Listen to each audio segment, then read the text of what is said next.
Yes, well, welcome back to another video by Adam Time Lord this week.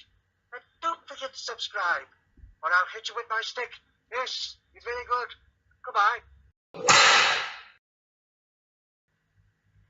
Oh, wanted. I nearly went arse over tip. Oh, it's the end. But the moment has been prepared for. Don't forget to subscribe to Adam Fishwick Time Lords, or it could be the other way around, I don't know. The YouTube channel. Just subscribe. Well, hello YouTube. Well, hello YouTube. It's so nice to have you back where you belong. You're looking swell, YouTube. I can tell, YouTube. You're still growing. You're still showing yourself more videos. Oh, don't ask me why I did that. Anyway, hello, I'm Adam Time Lord Fishwick, and in today's video, let's turn the clock back 13 years ago. And by the recording of the thumbnails, you know, and the title of this video, you know exactly what I'm going to be talking about, and that is Doctor Who Series 1. Enjoy. Well, hello, Adam. Well, hello, Adam. It's so nice to have you back where you belong. You're looking swell, Adam. I can tell, Adam. You're still growing. You're still showing. You're still growing strong. Trying tonight. Now, the reason why I'm talking about Doctor Who Series 1 is because 13 years ago today,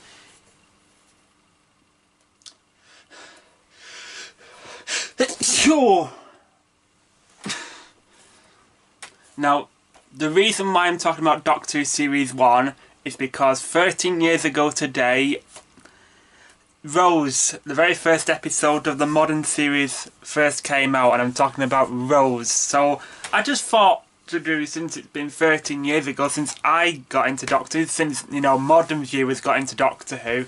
1 minute, I need a tissue. Sorry, I was sneezing and I had to cut that bit out. 1 minute, guys. Sorry about this.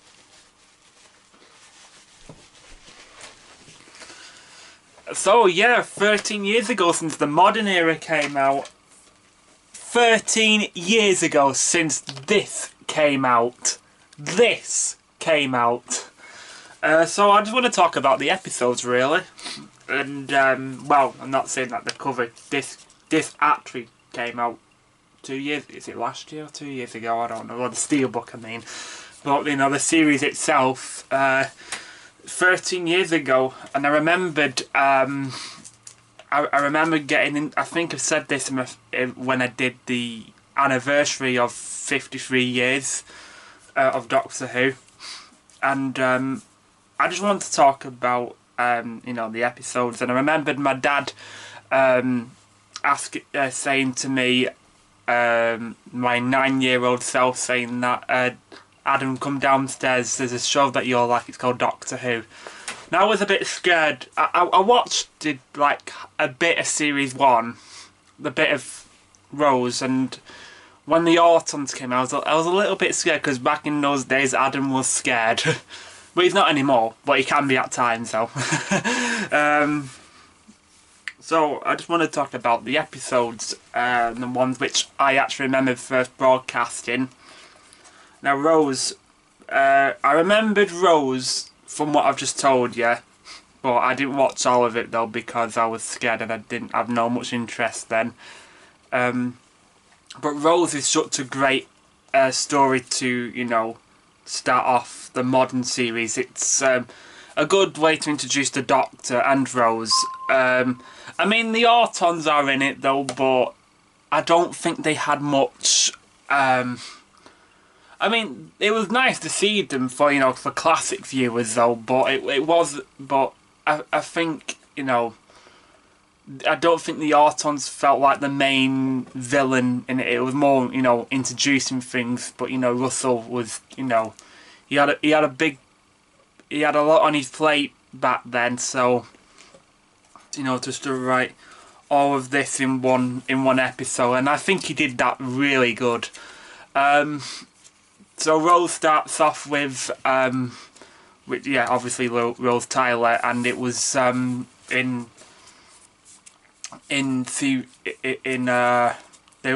Rose was you know, she was living a normal life, you know, in London, and she went into her shop where she worked at, and she found out that her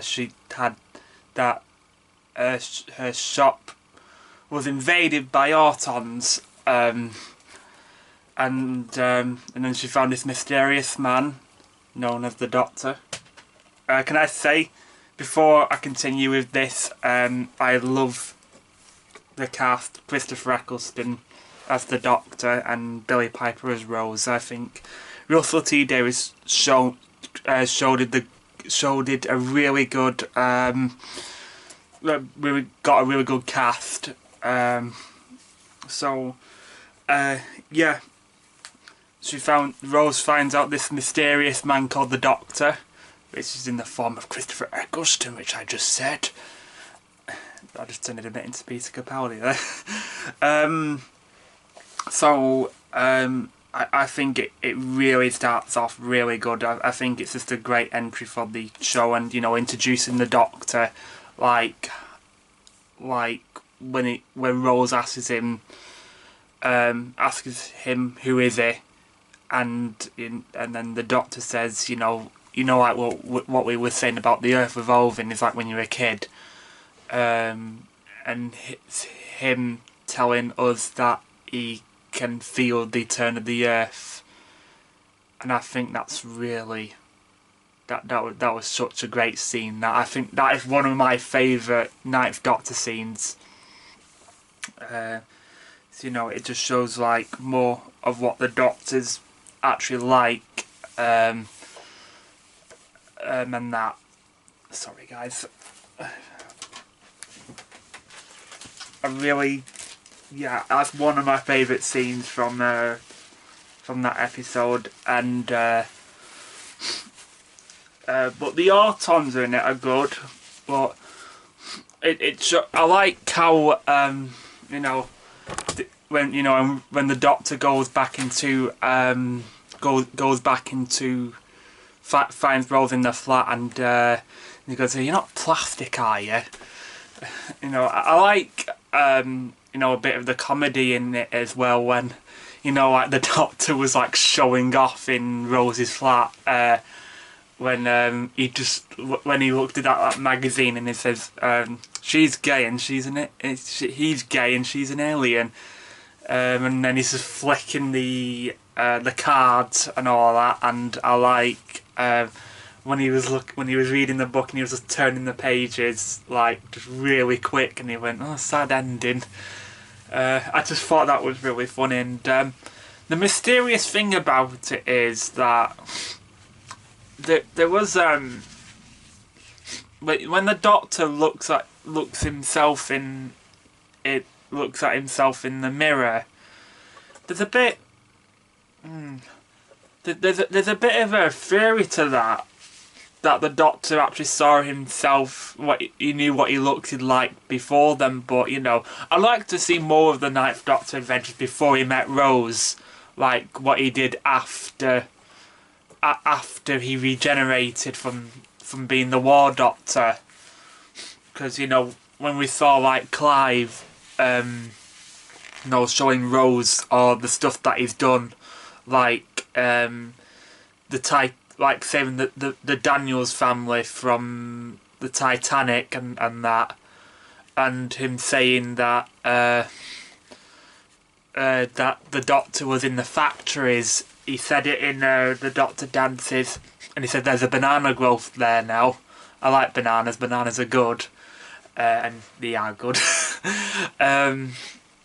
But yeah, I would like to see more of the Ninth Doctor adventures before Rose, because you know he's got to have, he must have done something before he did Rose. Like, I'd like to know how he found out all about the Autons before he saved Rose in the shop cellar.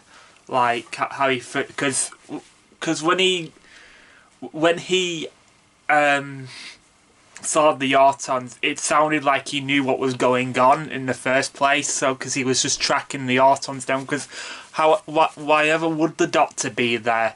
Like, I'd like to him to found out like how he was in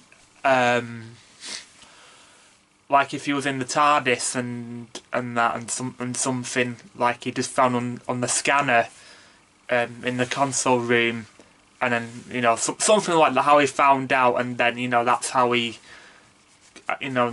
that's how he tries to find more about the Autons.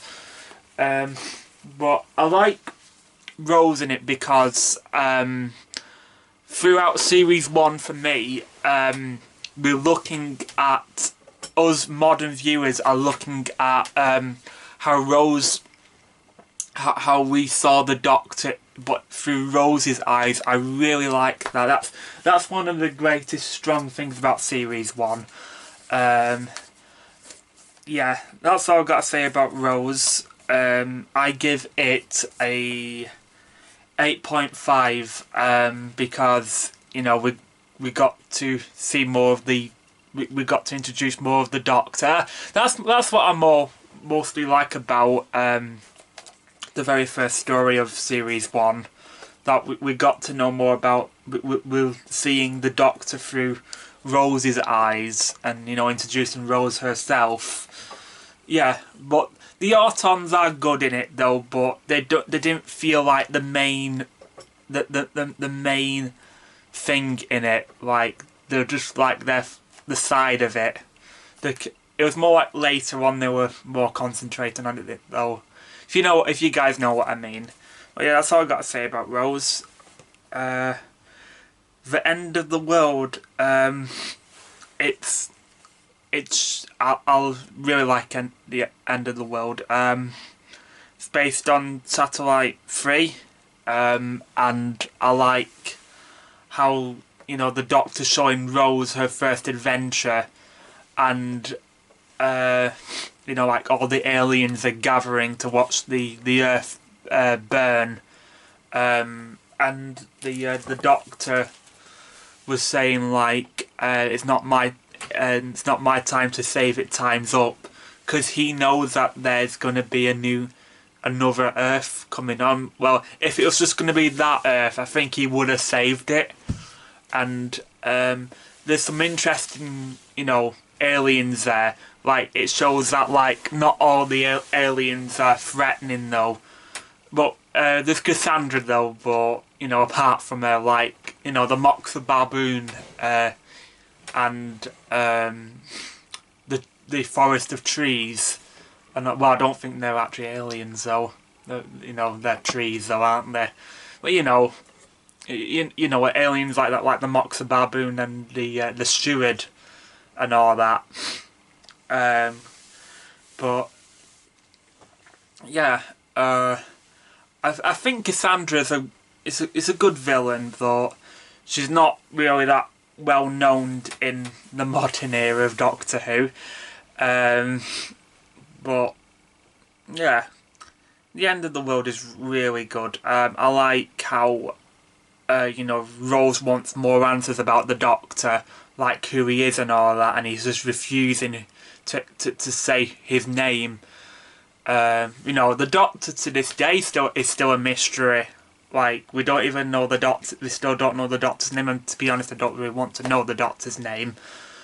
But it just shows that the Doctor can't always save the world. For I don't know how it's gonna actually look like for modern fans. Like, oh, he's not really good at showing a good example.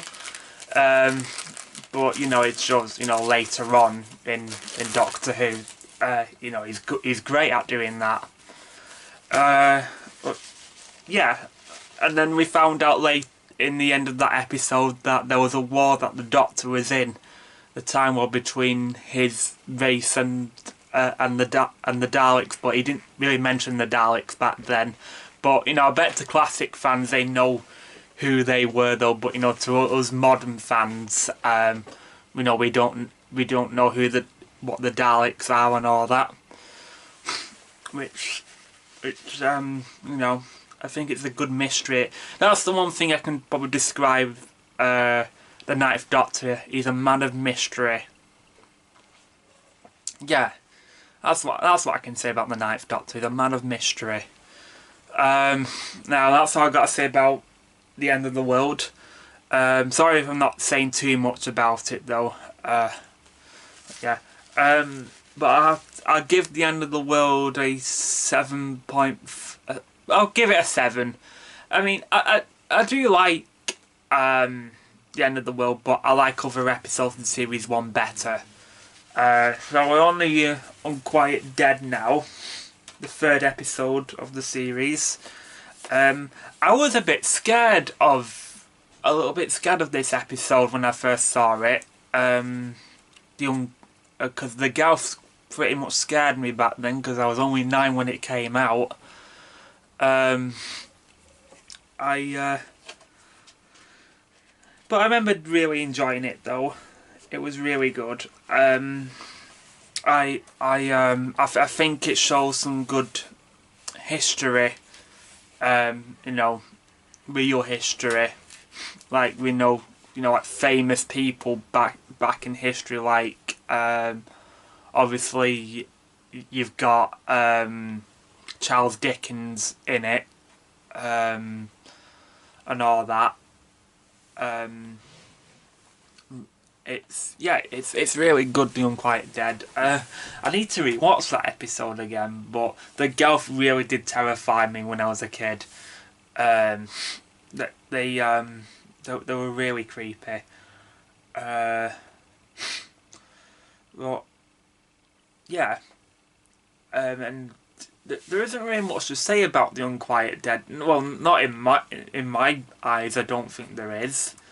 Maybe it's because I'm still not the greatest person at reviewing stuff yet. Because I will still continue with my John Pertwee marathon. But you know, I can just say it's just a really creepy Christmas episode. Even though it wasn't really Christmas at the time though. But it's just a nice.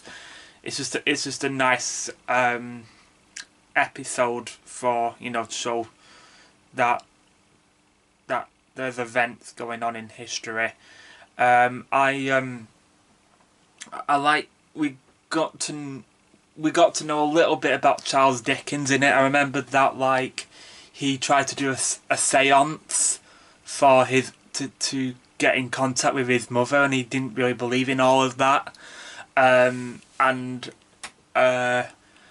he doesn't really want to know much about his family. And then, you know, he says at the end, he's gonna go back to London to see his family, which is really good, which I like. And I really like what the Doctor says to Charles Dickens when he says, like, will my books go on, and you know, like, for how long?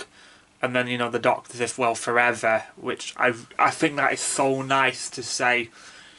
You know, like, going back to the past and telling famous people, like, how well known are they going to be how well known are they going to be in future times.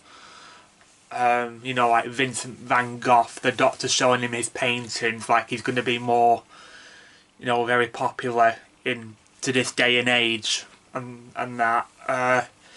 But yeah, that's all I got to say about The Unquiet Dead. There's not really much to say about that one. Aliens of London now. I remembered watching that episode quite a lot when I was younger, because it was on TV quite a lot actually, and I actually bought the volume 2 of that episode. So that's how I know it so well. There's some, Slivine, Rose finding out that she hasn't been away been away from her mum for about 24 hours. She's actually been away for a year. And I'm actually surprised that in that episode that the Doctor hasn't got arrested for that. But it shows that the Doctor is not always great with time. Well, we found out that the Prime Minister is going to get replaced because he was missing in it. Which the Slitheen are an interesting race. The one thing I still didn't really, I might be missing something here, guys, though, but I don't get what this space pig was for. I might be missing something though, because I've not seen it for a while. Now, but I remembered seeing it back then. For seeing it, I remembered it more back then. But guys, if you can tell me about the space pig in the comments, please do, because I got a bit confused about that. I might be missing something. I just probably forgot. But I actually enjoyed. It's a good two-parter, but the Slovenia.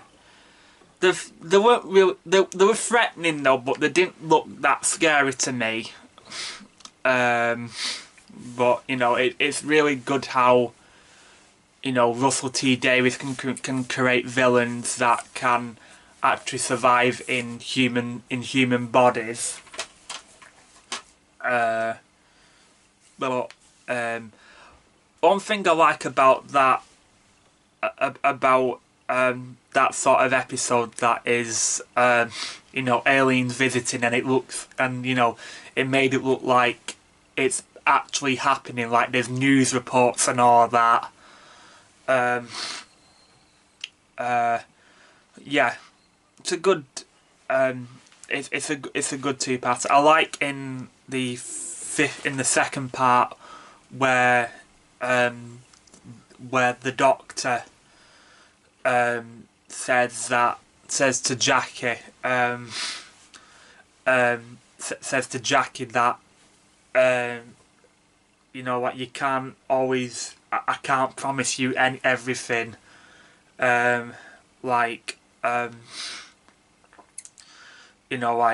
He's telling a little bit about the Doctor's life, saying that this is my life. It's not fun. It's not smart. It's just standing up and making a move because no one else will. It got us modern viewers got to know a bit more about the Doctor's past. His life is not always, it's not always fun and games. There's some serious points in the Doctor's life where he has to make a stand. And I think Christopher Eccleston made a great performance in that scene. That's still one of my favourite Ninth Doctor scenes. And he's saying that you can't always trust me at the sometimes. So even though the 11th Doctor says that, trust me, I'm the Doctor. But despite, and I'm talking about the 9th Doctor here. But yeah, I like Harriet Jones in it. She takes on being Prime Minister at the end. Yeah, because I like how the Doctor says, it's like, I know you from somewhere, and because it shows that the Doctor knows, actually can take things from the future into the bit of the past. So it's like, I know you from somewhere. It's like that's it's. And when he says, I thought I knew the name. Britain's Prime Minister a year later. But yeah, but I really like I really like that two-part. It's a good one. Of Aliens in London and World War Three. So yeah, it's a good two-part. I like that. I mean, you know, the villains and well, I'll say that they're threatening though, but they don't look, you know, scary though. Well, they didn't look scary to me, even when I was 9. But yeah, I'll probably give Aliens of London and World War Three a 7.5. Yeah, I give it a 7.5. Now we're on to probably one of the greatest stories to this day. And it's written by Robert Holmes. No, not Robert Holmes. What am I talking about? Robert Sherman, that was it. Yeah, I've been watching too much classics. So, one of the most greatest stories ever to, you know, a Dalek story. I think it's still one of the greatest Dalek stories to this day. That's episode 6, and obviously it's called Dalek. It's basically the Doctor and Rose in a going into an underground base in 2012, which is funny though because when Series 1 came out, it was set in 2005. And, you know, 2012 was the future for us back then, but we've gone past 2012 now.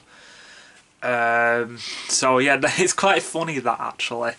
And the Doctor finds like there's alien artifacts in Van Stan's museum, and I think Van Stan is I think he's a villain himself. Never mind the Dalek.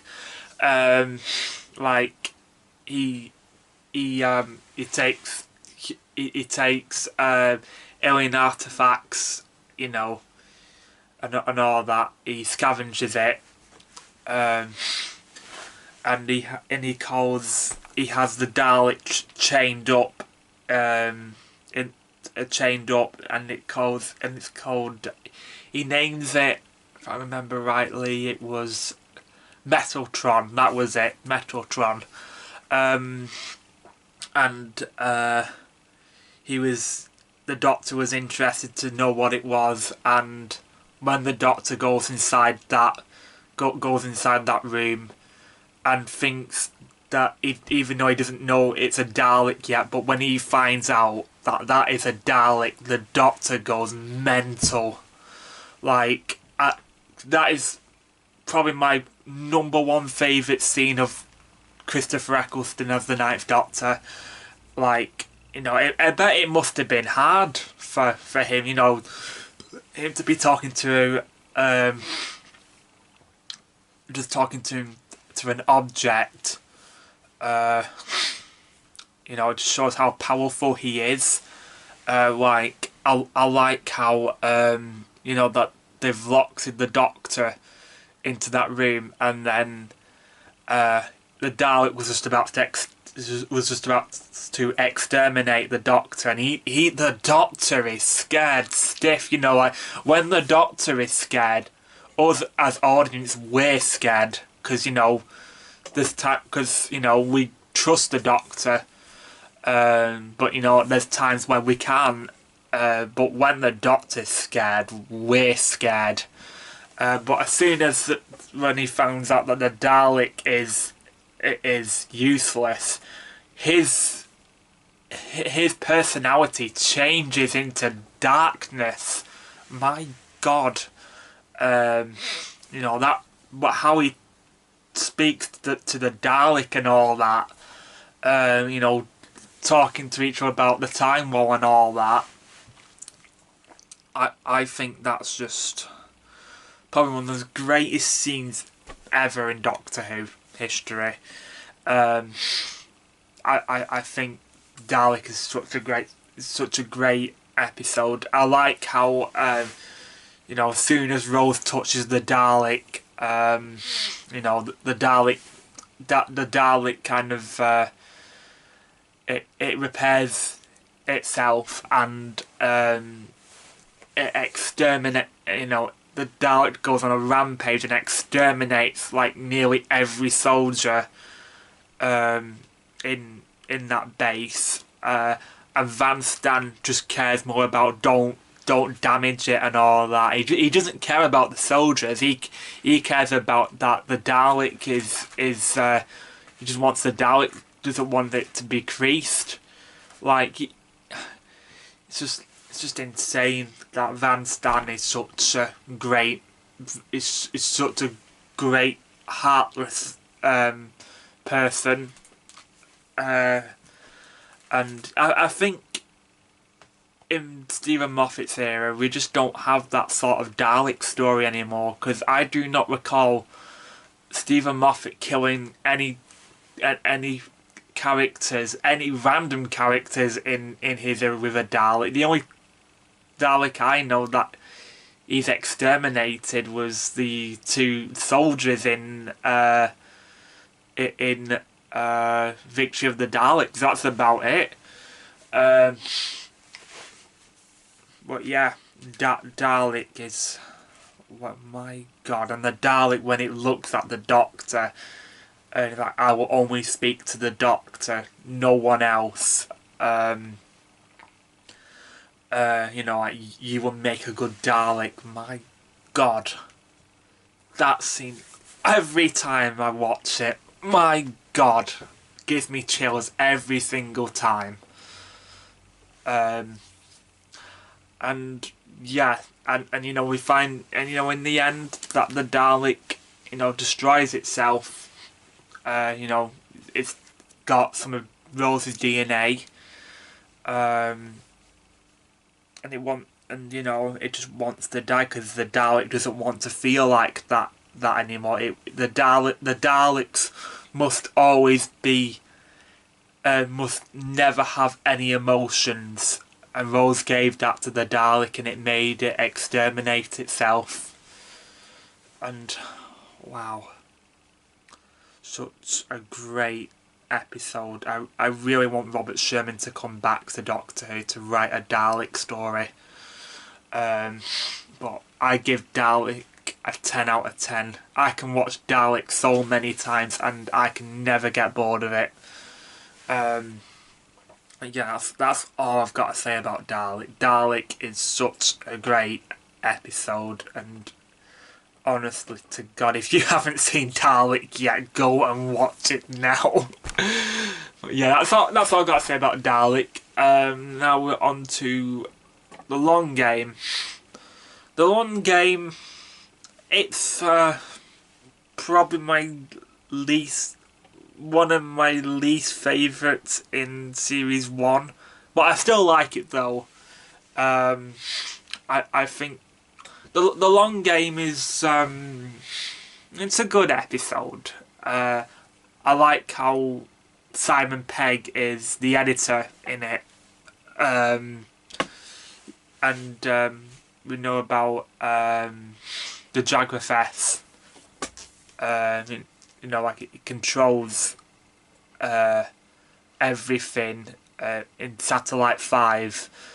Yeah, they're on Satellite 5, and they've got Adam on board in the TARDIS as well. And I hate Adam.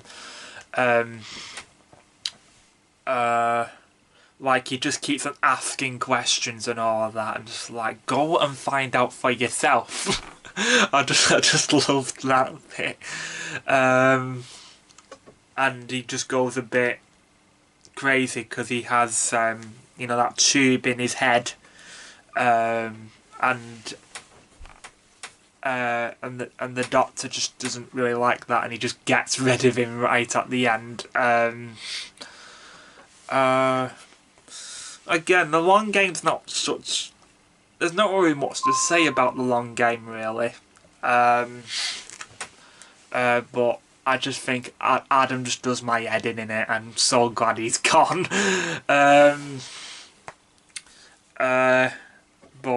The Long Game's not one of my all-time favourite episodes, though. But I like Simon Pegg in it as the editor. But yeah. Yeah, that's all I got to say about The Long Game. There isn't really much to say about that one, I think. I don't think. Yeah, sorry about that, guys. Now we're on to Father's Day. We find out that we got to know a bit more about Rose, about her family. That that her dad died. He got run over by a car, which me, Aaron and Rob actually visited in Cardiff, actually, where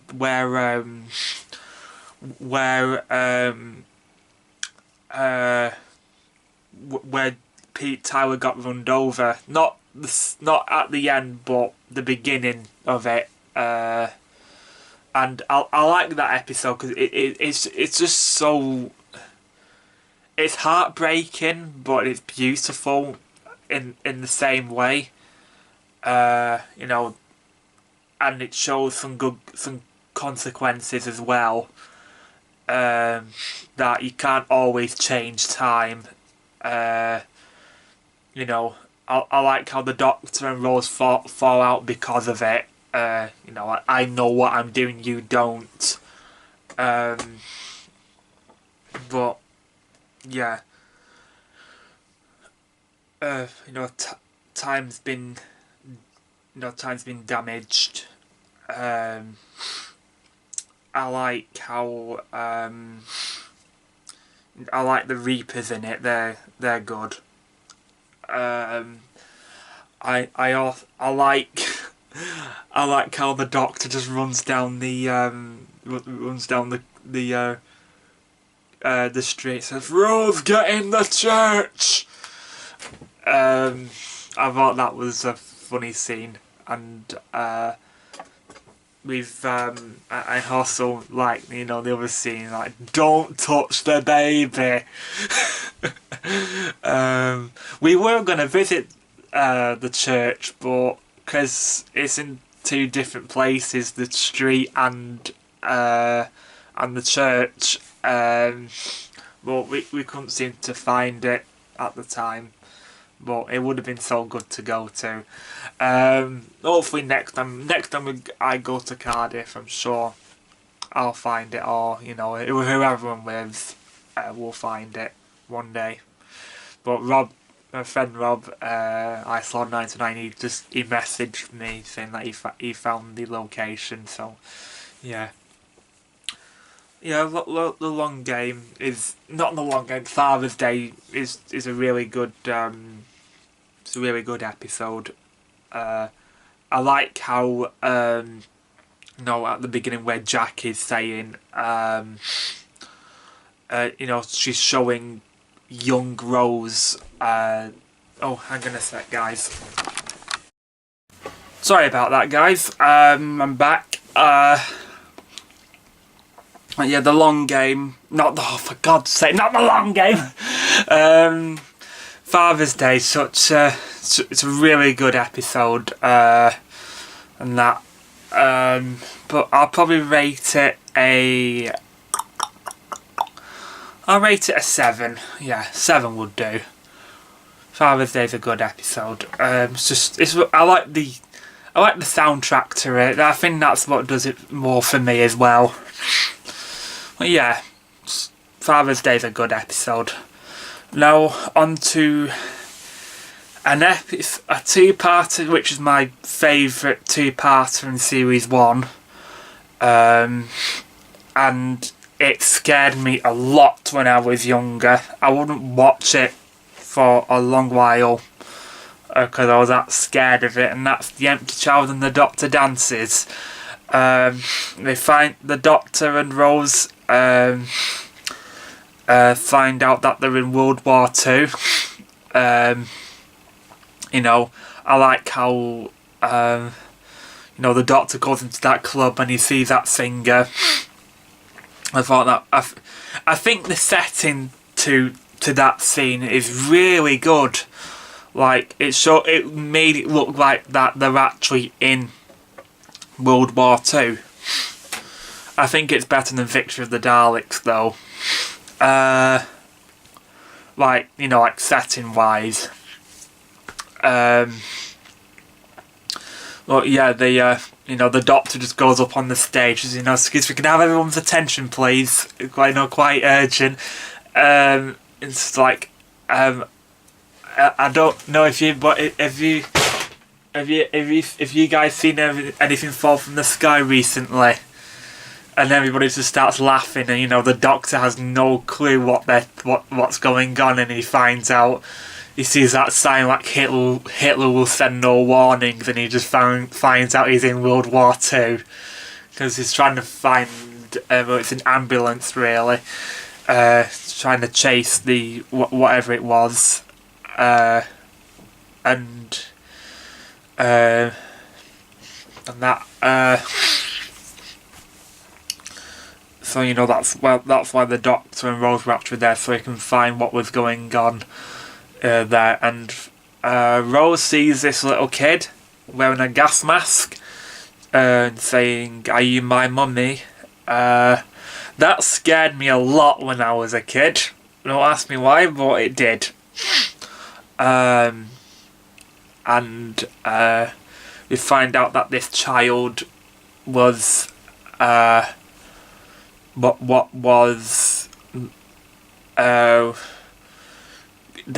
a child died in that in an air raid, and somehow the thing that resurrected him was nanogenes, and you know, nanogenes help, you know, revive people, and you know the child was wearing a gas mask at the time, so you know that's how the nanogenes thought that's how human beings are supposed to look like. But I'm guessing that's what the child was saying before that, you know, asking where his mummy is and that. So you know, I'm guessing that the nanogenes kind of like found out. Probably got like the last few minutes of when the child died, and then he got resurrected.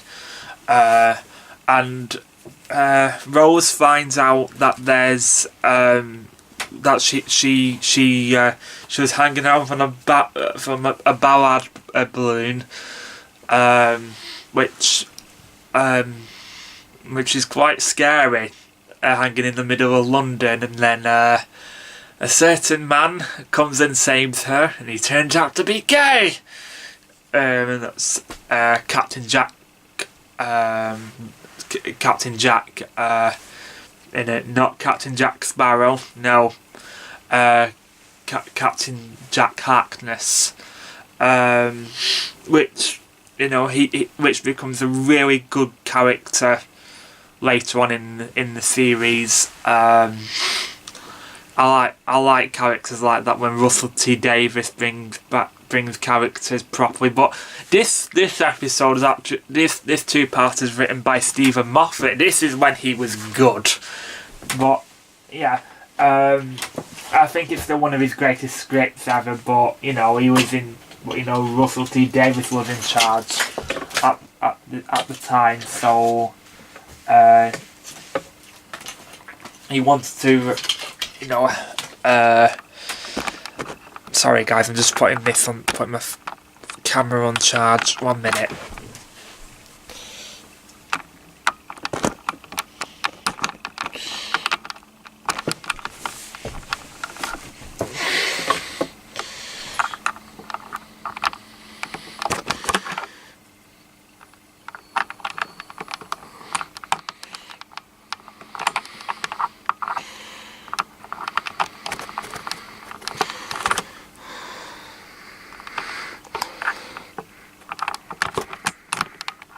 Should be alright.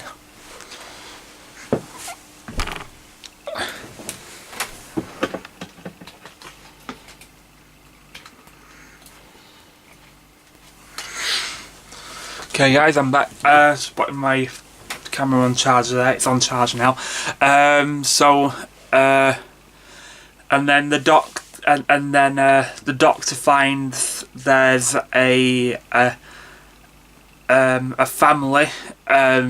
Well, not a family though, but kids who were still in London. That there should have been. I can't pronounce that word properly. Evacuated. That was it. But that there's a girl called Nancy, and she helps the kids get some food, and she's been stealing from this guy because he's been getting food off this man.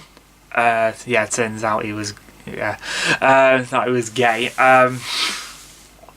But he thinks his missus was flirting with him, but with the butchers. So Nancy just wants to help the kids who don't have any homes to go to. So she helps them to eat, to get some food. And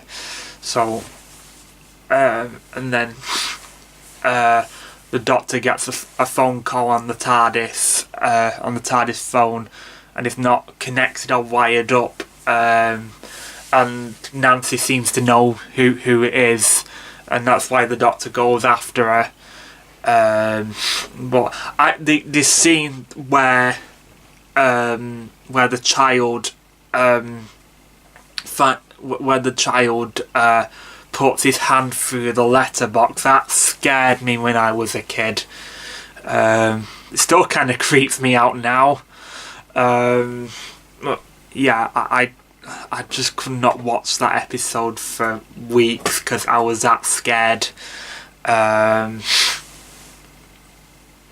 yeah, it's a really good it's a good two-parter, very creepy, and I like how the child can like how it can contact other things and just messes about with other objects. That's what I find creepy about it.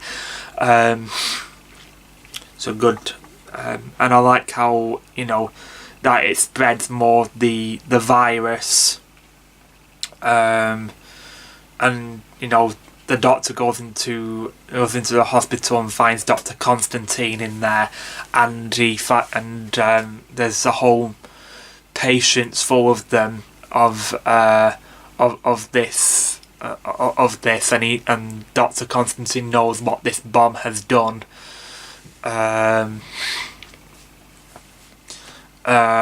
So he explains it to the doctor, and I find that creepy, the way the gas mask grows on him. That creeped me out a lot when I was a kid. Great. It's a great two-passer, and I just love the end where we find out that Jack was the con man.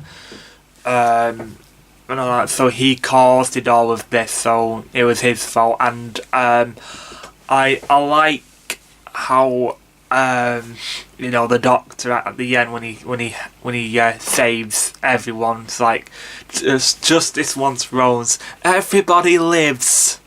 Another great scene from the Ninth Doctor. I just love the energy he has at that scene.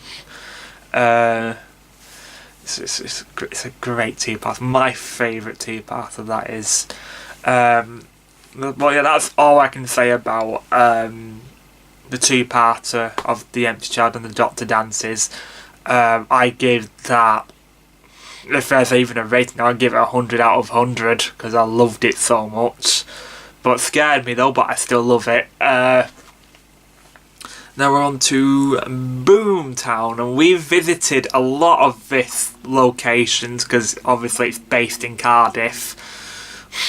If you haven't seen the Trip to Cardiff videos with me, Aaron and Rob, I'd suggest you go and watch it. It's brilliant. I loved every second of that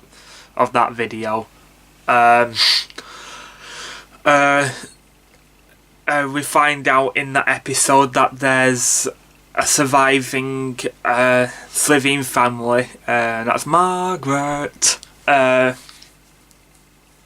we found out that she was the mayor of Cardiff. But she the whole story is just about her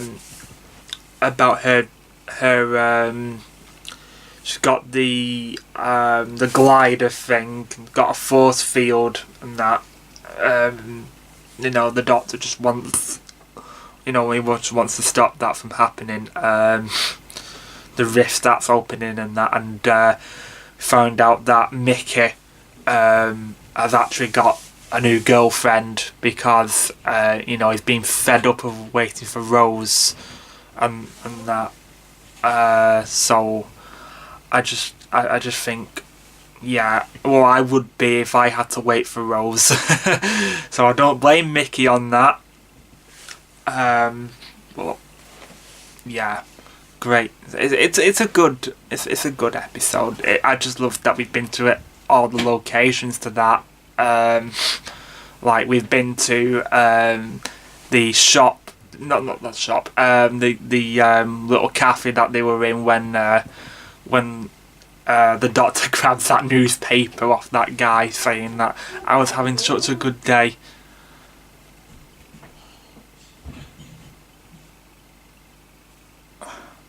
I was having such a good day. Well, I didn't go in there though, but I saw the outside of it though. Aaron went in there.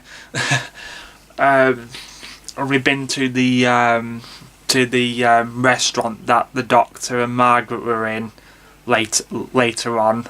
Again, no, we didn't go in it though, but we saw the outside of it though. And we went to the place where Margaret teleported and then came back, and they get the doctor going and just going, I can do this all day. I thought that was such a great. It was a good location to go to, and we just saw the scene where we saw the outside building of where the doctor was chasing Margaret out of that balcony. Like she's climbing out the window, isn't she? Yes, she is. Yeah, and then later on in that episode, Margaret looks into the into the heart of the TARDIS. Look into the light. I think that it shows that the TARDIS is it's alive, and I like how the Doctor doesn't even know how powerful it is. And then they're taking Margaret to her death. Sorry about that, my mum's outside. We just yeah, and so yeah, it's a great episode. And later on the Doctor takes Margaret back, but she starts again a new life. She could be different, which sounds like a really nice thing. Wish we can have that, start again with a new life. I don't know, maybe we will. But yeah, Boomtown, really good episode. Probably my least favourite in series 1, but it's still good. I'll probably rate it. Probably give it a 6. Because there's some bits I do enjoy, but some bits I just think which are a bit boring because I don't think much happens in it. I think it's just a nice, calm episode. But yeah. Now we're on the series finale, Bad Wolf and Parting of the Ways, and the Return of the Daleks have come back, and we found out that the Doctor, Rose, and Jack are on Satellite 5 again, and it's like 100 years later, and they were in a different games, and the games are, you can just go to your deaths, which is quite frightening. I wouldn't want to go in their games. The Doctor was in Big Brother. Rose was in The Weakest Link, which I actually liked. And I like, and Jack was in a sort of is some sort of clothes show with two with two androids. I just love that scene where when they get Jack naked and then he just goes, "Ladies, your viewing figures have just gotten up." I love that. And I just think I just love that scene. I like how the Doctor reacts to like when he finds out that this game, when it just goes to your death. I just think that's just a really good scene for the Ninth Doctor. And he finds out that Satellite 5 are behind it and all and that. It's like, I'm going to find my friends and then I'm going to find you. I just thought, wow. And the controller, she's getting forced to control the games by the Daleks. Which, like the Daleks have been controlling Satellite 5 for hundreds of years. And then Rose gets disintegrated, but she doesn't really get disintegrated. They go into they don't get killed in the games. They get transmitted somewhere else. I just think that's really good. I think that's a good cliffhanger where Rose was on the Dalek ship and she was just about to get killed. I just love that scene when the Ninth Doctor's just sat there and he just where the Daleks are just threatening the Doctor, saying you will obey or she will be exterminated, and he just goes, no. And then the Daleks just go, explain yourself. I said no, but she will be destroyed. But she will be destroyed, and it goes, no, I'm going to rescue her. I'm going to save Rose Tyron in the middle of the Dalek fleet, and then I'm going to save the Earth, and then, just to finish off, I'm going to wipe out every stinking Dalek out of the sky. Oh, I love that scene. That's how good Christopher Eccleston is as the Doctor. I just wish he did more. Honestly. I really do wish he did more. But that series one's just such a great series for Christopher Eccleston. It really is. And I like the Daleks to start exterminating everyone on Satellite 5. And I like how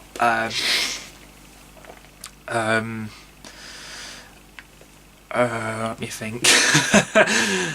I like how the Daleks have been hiding for hundreds of years. And I like how Rose, the Doctor sends Rose home because it's a really dangerous thing he's doing, because he knows that the Doctor just wants to destroy the Daleks and everybody else again. He's basically committing genocide again from what he did in the Time War. And, the Daleks just say, "What are you, coward or killer?" And, the Doctor just goes, "Coward any day." because he knows how much pain he's been through in the Time War, and I just don't think the Doctor can just go through that again. But Rose comes back, and where the TARDIS landed at when the TARDIS came back to her time and place, it's basically the same location where Pete Tower got run over in Father's Day. So, you know, it was crazy to be in that location. And it's also the location where the Doctor finds out, tries to get the ghost from Army of Ghost. Well, anyway, the Rose manages to get the TARDIS back working, and she looks into the heart of the TARDIS, and she becomes Bad Wolf, and she just wipes everyone, all the Daleks out, and then brings Jack back to life after when Jack gets exterminated by the Daleks. And then later on, the Doctor just takes the vortex out of Rose, and it just takes it back into the TARDIS,